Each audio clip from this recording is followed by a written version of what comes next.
வணக்கம். இன்னைக்கு நம்ம இந்த கோல்டுடைய வீக்லி அனலைசிஸ் வந்து பார்த்துடலாம். அதுக்கு முதல்ல ஆக்சுவலாக இந்த லாஸ்ட் மந்த் முடிஞ்சிடுச்சு இல்லையா, ஏப்ரல் மந்த்து முடிஞ்சிடுச்சு. ஸோ ஏப்ரல் மந்த் என்ன நடந்திருக்கு அப்படிங்கிறத பார்த்துட்டு நம்ம நெக்ஸ்ட்டு மந்த்துக்கு ஃபஸ்ட்டு ஒரு கடந்துக்குவோம். அதாவது இதுக்குன்னா ஜஸ்ட்டு வந்து எவ்ரி மந்த் முடியும் போது நம்ம வந்து அந்த மந்த்லி என்ன நடந்திருக்குன்னு தெரிஞ்சுக்கிட்டா தான் நெக்ஸ்ட் மந்த் என்ன நடக்கிற வாய்ப்புகள் இருக்குது அப்படிங்கிறத நம்ம அனலைசிஸ் பண்ண முடியும். ஸோ இது வந்து ஒரு லாங் டேர்ம் தான், ஜஸ்ட் ஒரு கிளான்ஸ் பார்க்குறது தான். சரிங்களா? ஓகே, இப்போ நம்ம ஆக்சுவலாக பார்த்தீங்கன்னா கோல்டு வந்து லாஸ்ட் மந்தோடைய இது பார்க்கும்போது புல்லிஷ் வந்து காமிக்குது. ப்ரீவியஸ் மந்தோடைய ஹைக் மேலே ஆக்சுவலாக க்ளோஸ் ஆகி நிற்குது. ஸோ புல்லிஷ் என்கல்ஃப் ஆயிருக்கு. அது ஒரு 2-3 மாதமாக ஆகாதது இந்த லாஸ்ட்டு ஏப்ரல் மந்த்து நடந்திருக்கு. ஸோ நெக்ஸ்ட்டு பை ஆகுமா அப்படின்னு பார்த்தீங்க அப்படின்னா அது நம்ம லோவர் டைம் ஃப்ரேமில் போய் பார்க்கும்போது தெரியும். ஆக்சுவலாக கோல்டு வந்து அப் ட்ரெண்டு தான். சரிங்களா? லாங் டேர்மாக பார்க்கும்போது கோல்டு வந்து அப் ட்ரெண்டு தான். ஜஸ்ட் உங்களுக்கு ஒரு டேட்டாக்கு வேண்டி நான் சொன்னேன். சரிங்களா? இந்த மந்த்லியோட இது என்ன அப்படிங்கிறத சொல்லியிருக்கேன். ஆக்சுவலாக பார்த்தீங்கன்னா இந்த இடத்துல ரீடெஸ்ட் பண்ணியிருக்கணும், இது பிரேக் பண்ணியிருக்கு இல்லையா, இந்த செல் வந்து பிரேக் பண்ணதுனால இந்த சப்போர்ட்டை எகெயின் ரீடெஸ்ட் பண்ணும். செய்துட்டு இதுக்கு மேலே க்ளோஸ் ஆச்சுன்னா வேணால் தென் பை ஆகிற வாய்ப்பு இருக்குது. பட் ஆனால் இந்த இடத்துல இப்போது செல் அப்படிங்கிற மாதிரி காமிக்குது. பட் அது நம்ம வீக்லி ஹவர்ஸ் வீக்லி டெய்லியில் போய் பார்க்கும்போது நம்மளுக்கு ஒரு கிளியர் பிக்சர் கிடைக்கும். சரிங்களா? இதெல்லாம் வந்து பெரிய பெரிய இன்வெஸ்டர்ஸ் வந்து தான் மந்த்லியில் வந்து ட்ரேட் பண்ணுவாங்க. ஸோ இது வந்து ஜஸ்ட் ஃபார் டேட்டா அப்படிங்கிறது வேண்டி சொல்லியிருக்கேன். சரி, ஓகே, நம்ம வீக்லி போயிடுவோம். வீக்லி எப்படின்னு பார்க்கும்போது லாஸ்ட் வீக்கு கோல்டு பார்த்தவங்களுக்கு எல்லாத்துக்குமே தெரியும், ஒரு பெரிய மூமெண்ட் இல்லை இல்லையா. ஒரு ஒரே பிளேஸில் தான் கோல்டு ஆக்சுவலாக ட்ரேட் ஆகிட்டு இருந்திருக்கோம். அந்த டோஜி கேண்டில் வந்துச்சு வீக்லி. ஸோ செல் ஆகிற சான்சஸ் இருக்குது அப்படின்னு சொல்லியிருந்தேன். பட் ஆச்சு, பெரிய லெவலில் ஆகலை. ஒரு பெரிய ட்ரேட்ஸ் வந்து பெருசாக பண்ணுற அளவுக்குலாம் ஆகலை. லாஸ்ட் வீக் ஒஸ்ட் வீக் தான் சொல்லணும். சரி, நம்ம இதை வச்சு நம்ம பார்க்க முடியுமா அப்படின்னு பார்த்தீங்கன்னா கோல்டு வந்து ஆக்சுவலாக வந்து வீக்லி அனலைசிஸில் பார்க்கும்போது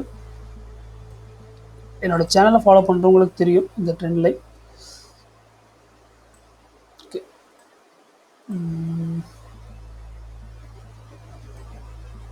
சரி, ஓகே, அது ட்ராக் பண்ண வர மாட்டேங்குது, அது எதுக்கு. ஓகே, இப்போ இந்த ட்ரெண்ட் லைனில் பார்த்தீங்கன்னா ஆக்சுவலாக இந்த ட்ரெண்ட் லைனில் தான் கரெக்டாக ஆக்சுவலாக கோல்டு ட்ரேட் ஆகிட்டு இருந்திருக்கான். பார்த்தீங்களா, ஒரு பை தென் ட்ராப் ஆகிட்டு ஒரு நல்ல ஒரு ஹை அப் போயிட்டு சேம் அதே ட்ரெண்ட் லைனில் தான் வந்து கோல்டு வந்து ஃபாலோ ஆகிருக்கு. ஸோ இந்த ட்ரெண்ட் வந்து லைன் வந்து கரெக்டாக ட்ராப் பண்ணுன்னா உங்களுக்கு ஈஸியாக புரியும். ஃபிக்ஸ் ஆயிடுச்சு. ஓகே, பாருங்க, கரெக்டாக அதே ட்ரெண்ட் லைனில் தான் வந்து ஃபாலோ ஆகிருந்துருக்கான். ஸோ அங்கேருந்து எகெயின் அப் ஆகிருக்கான். ஸோ எகெயின் இப்போ கோல்டு வந்து நெக்ஸ்ட்டு சான்ஸ் என்ன இருக்குது அப்படின்னு பார்த்தீங்க அப்படின்னா எகெயின் சின்னதாக ஒரு ஃபாலோ ஆகிட்டு இந்த ட்ரெண்ட் லைனை எகெயின் ரியாக்ட் பண்ணிவிட்டு, அதாவது ரீடெஸ்ட் பண்ணிவிட்டு பை ஆகிறதுக்கு அதிக சான்சஸ் இருக்குது. ஓகேங்களா? இப்போது ஃபார் எக்ஸாம்பிள் கோல்டு வந்து எகெயின் இந்த ஃபாலோ ஆகிட்டு இங்கேருந்து கோல்டு வந்து அப் ஆகிறதுக்கு அதிக சான்சஸ் இருக்குது. சரிங்களா? இது வந்து நம்மளுடைய வீக்லி டேட்டா பேஸில் இன்கேஸ் இது ஃபாலோ இது பிரேக் அவுட் கொடுத்துருச்சு அப்படின்னா கோல்டு யாருமே நினச்சி பார்க்க முடியாத அளவுக்கு ஃபால் ஆகிறதுக்கு அதிக சான்ஸ் இருக்குது. சரிங்களா? அதாவது இந்த ஜோன் வரைக்குமே வர்றதுக்கு சான்சஸ் இருக்குது. 1500 ரேஞ்ச் வரைக்குமே வர்றதுக்கு அதிக சான்ஸ் இருக்குது. இன்கேஸ் அதை பிரேக் பண்ணால் கூட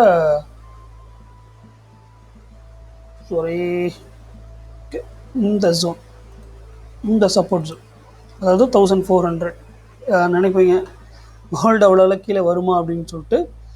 இந்த பிளேஸில் இருக்கும்போது எல்லாருமே வந்து கோல்டு வந்து பெரிய லெவலில் பூம் ஆக போகுது, 3000 டச் ஆகும், 6000 டச் ஆகுனாலாம் நிறைய அனலைஸ்ட்டு சொல்லிட்டு இருந்தாங்க. பட் கோல்டு ஃபால் ஆச்சு. ஸோ மார்க்கெட்டில் வந்து என்ன வேணால் நடக்கிற சான்சஸ் இருக்குது. சரிங்களா? ஸோ இன்கேஸ் இது பிரேக் அவுட் ஆச்சு அப்படின்னா நம்ம வந்து பை எடுக்கிறது கொஞ்சம் பார்த்து தான் எடுக்கணும். ஏன்னா செம்மையாக ஃபால் ஆகிறதுக்கு சான்சஸ் இருக்குது. சரிங்களா? இதெல்லாம் வந்து ஒரு லாங் டேர்முக்கு நான் பேசிகிட்டு இருக்கேன். வீக்லி அனலைசிஸில் பார்க்கணும் அப்படின்னா நெக்ஸ்ட் வீக் என்ன நடக்கும் அப்படின்னு பார்க்கணுன்னா நம்ம டெய்லி தான் போகணும். டெய்லி அனலைசிஸில் வந்து எப்படி இருக்குது அப்படின்னு பார்க்கும்போது ஒரே கன்சல்டேஷனில் இருந்திருக்கான். பெரிய லெவலில் ஒரு ப்ரெடிக்ஷன் இல்லை. பட் ஆனால் கோல்டு வந்து கரெக்டாக தான் ஆக்சுவலாக ட்ரேட் ஆகிருக்கான். ஆனால் என்னென்னா ஒரு பெரிய மூவ்மெண்ட் இல்லைன்னு தான் சொல்லும். இப்போ இந்த ஜோனை நீங்கள் வந்து மார்க் பண்ணி வச்சுக்கிங்க. ஜூம் பண்ணி காமிக்கிறேன். ஏன் இந்த ஜோனை மார்க் பண்ணி வைங்கன்னு சொல்கிறேன் அப்படின்னா, ப்ரீவியஸாக இந்த இடத்துல ஒரு சப்போர்ட் எடுத்துகிட்டு அப் ஆகிருக்கு. தென் எகெயின் சேம் இதே இடத்துல சப்போர்ட் ஆகிருக்கு. தென் ஒரு அப்பு, அப்புறம் பிரேக் அவுட் ஆகிருக்கு. ஸோ நெக்ஸ்ட்டு வந்து சேம் இந்த ப்ரீவியஸாக எங்கே சப்போர்ட் எடுத்துச்சோ அந்த ஜோன்லேயே ரீடெஸ்ட் பண்ணிட்டு மறுபடியும் ஃபாலோ ஆகிட்டு டபுள் பாட்டம் பண்ணிவிட்டு தென் எகெயின் இது பிரேக் அவுட் கொடுத்துருக்கான். சரிங்களா?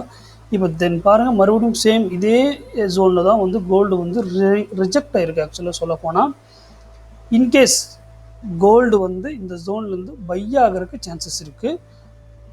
இல்லை அப்படின்னா இந்த லோ பிரேக் அவுட் பண்ணிச்சு அப்படின்னா தென் பை எடுக்க வேண்டாம். அதாவது நான் இதுக்கு சொல்கிறேன், இந்த ஜோனை வந்து பிரேக் அவுட் பண்ணிச்சு அப்படின்னா கோல்டு வந்து ஃபால் ஆகிறதுக்கு அதிக சான்சஸ் இருக்குங்க. இந்த ரீடெஸ்ட் பண்ணிவிட்டு தென் எகெயின் வந்து கோல்டு வந்து ஃபால் ஆகிறதுக்கு சான்சஸ் இருக்குது. நான் சொன்னது அந்த ட்ரெண்ட் லைன் வரைக்கும் வரும். அப்படி இல்லை அப்படின்னா அந்த ப்ரீவியஸ்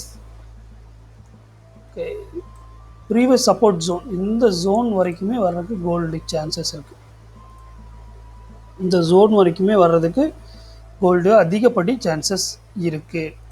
அதாவது இதை பிரேக் அவுட் பண்ணால், நான் சொல்லிட்டு இருக்கிறது இதை பிரேக் அவுட் பண்ணால் இங்கேருந்து மறுபடியும் ரீடெஸ்ட் பண்ணிவிட்டு தென் ஃபால் ஆகிறதுக்கு சான்சஸ் இருக்குது. ஓகேங்களா? ஓகே, அப்போது பை ஆகிறதுக்கு ஏதாவது சான்சஸ் இருந்தால் எவ்வளோ தூரம் வரைக்கும் போகலாம் அப்படின்னு சொல்லிட்டு உங்களுக்கு கீழே ஒரு கேள்வி இருக்கும். இப்போ நம்ம இந்த ஜோன் ஆக்சுவலாக இந்த டெய்லியில் நம்ம பார்த்ததை இதை நம்ம லீட் பண்ணிடலாம். நம்ம நெக்ஸ்ட்டு வீக் ஆல்மோஸ்ட் இங்கெல்லாம் ட்ரேட் ஆகிறதுக்குன்னு நினச்சோம். லெவல்ஸ் ஜோன்ஸும் நான் சொல்லிடுறேன். பை ஆனால் எவ்வளோ தூரமெல்லாம் பை ஆகலாம் டார்கெட்டு, தென் செல் ஆனால் எவ்வளோ தூரம் அப்படின்னு நான் சொல்லிடுறேன். அப்போது நம்ம இந்த நெக்ஸ்ட் வீக் அதாவது மண்டே ட்ரேட் பண்ணுற மாதிரினா இந்த மாதிரி எப்படி ட்ரேட் ஆகலாம் அப்படின்னு கேட்டிங்க அப்படின்னா, நம்ம ஒரு ஜோன் வந்து பார்த்திங்கன்னா இந்த ஜோன் தென் இந்த வட்டத்துக்குள்ளேயே தான் வந்து கோல்டு ஆக்சுவலாக நின்று இருந்திருக்கு. இதுக்கு மேலேயும் ட்ரேட் ஆகலை, இதுக்கு கீழே ட்ரேட் ஆகலை. ஸோ ரொம்ப ஒரு கன்ஃபியூஷன் இருக்குது. அத்தனையோ ஸ்பின்னிங் டாப்ஸ் மாதிரி வந்துட்டுருக்கு. ஸோ இந்த இடத்துல ஒரு இன்டெசிஷன் ஜோன் இது. ஸோ இப்போ நம்ம பை எடுக்கணும் அப்படின்னா இதை பிரேக் அவுட் பண்ணி மேலே க்ளோஸ் ஆகணும். ஆனால் சார் நான் வந்து இந்த 4 ஹவர்ஸில் நான் வந்து இதுக்கு மேலே க்ளோஸ் ஆனால் பை எடுக்கிறதா, 1 ஹவரில் எடுக்கிறதா, 1 ஹவரில் கூட எடுக்கலாம், தப்பு இல்லை. பட் ஆனால் நான் மோஸ்ட்லி 4 ஹவர்ஸ்னு சொல்கிறது உண்டு. பாருங்கள், 1 ஹவரில் எடுத்தால் ரிஸ்க் எடுக்கிறவங்க 1 ஹவரில் எடுக்கலாம். சரிங்களா? 1 ஹவரில் எடுத்தால் ஒர்க் அவுட் ஆகாதுன்னு நான் சொல்ல வரல.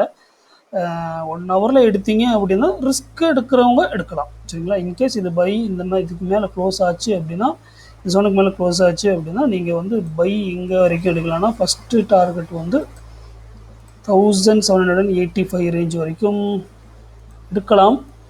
பட் இந்த ஜோன் வச்சுக்கோங்க, இந்த இடம் ஏன்னா ப்ரீவியஸ் அந்த இடத்துல ஒரு ரெசிஸ்டன்ஸ் இருக்கிறனால நான் சொல்கிறேன். 1781 ரேஞ்ச் வரைக்கும் எகெயின் போகிற சான்ஸ் இருக்குது. இன்கேஸ் அதை பிரேக் அவுட் ஆச்சு அப்படின்னா தென் கோல்டு வந்து ப்ரீவியஸ் ஹை, அதாவது இப்போ இருக்கிற ஹை 1797-98 ரேஞ்ச் வரும். சரிங்களா? 98 ரேஞ்ச் வரும். பார்த்தீங்களா? ப்ரீவியஸ் அந்த ஜோன் போனது அது வரைக்கும் போகிறதுக்கு சான்சஸ் இருக்குது. ஓகேங்களா? செல் ஆச்சு அப்படின்னா, அதாவது இந்த ஜோனுக்கு கீழே பிரேக் அவுட்டே க்ளோஸ் ஆச்சு அப்படின்னா எது வரைக்கும் வரும் அப்படின்னு கேட்டிங்க அப்படின்னா, ப்ரீவியஸான இந்த ஜோன் 1746 ரேஞ்ச் வரைக்கும் வர்ற சான்சஸ் இருக்குது. தென் இந்த ஜோன் அதை பிரேக் அவுட் ஆச்சு அப்படின்னா 1728 ரேஞ்ச் வரைக்கும் வர்றதுக்கு சான்சஸ் இருக்குது. ஸோ இந்த இதை வந்து பிரேக் அவுட் கொடுத்ததுக்கப்புறம் தான் ட்ரேடே எடுக்கணும். அதுக்கு முன்னாடி ட்ரேட் எடுக்க வேண்டாம். இந்த ஜோனில் ட்ரேட் பண்ண வேண்டாம். இன்கேஸ் ஆர்டர்ஸ் வச்சுருந்தீங்க அப்படின்னா உங்களோட டாப் லாஸ் வந்து இங்கே கூட வைக்கலாம்.